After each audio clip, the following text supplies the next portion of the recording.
অভিযোগ। আর পৈলানির সভা থেকে এই অভিযোগ ওড়ালেন অভিষেক বন্দ্যোপাধ্যায়, স্পষ্ট করে দিলেন যে কোনো দ্বন্দ্বই নেই।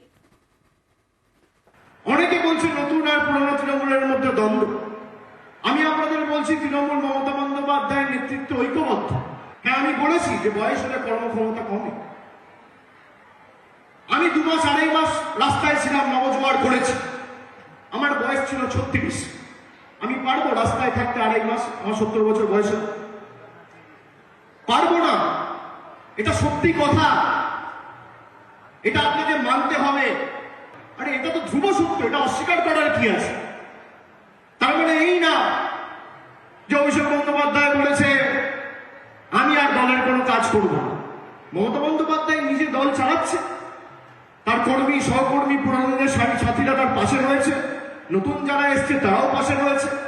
এতে অন্তর্দ্বন্দ্ব, এতে দ্বিমত, গৃহদাহ, এসবের জায়গা থেকে আসছে।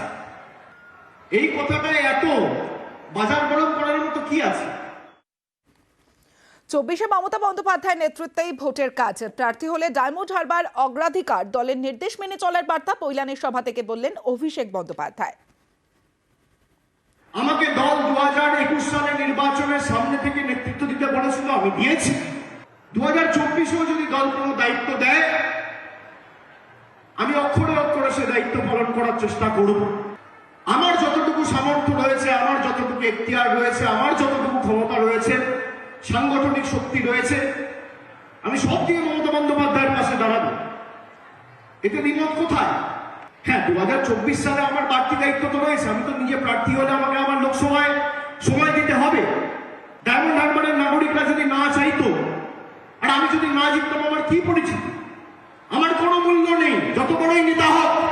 আমাকে যখন যে দায়িত্বে দল ব্যবহার করতে চাইবে, আমি দলের অনুগত সৈনিক হিসেবে আমার যতদিন প্রাণ আছে, গলা কেটে দিলেও আমি তৃণমূল কংগ্রেসের সাথে আছি।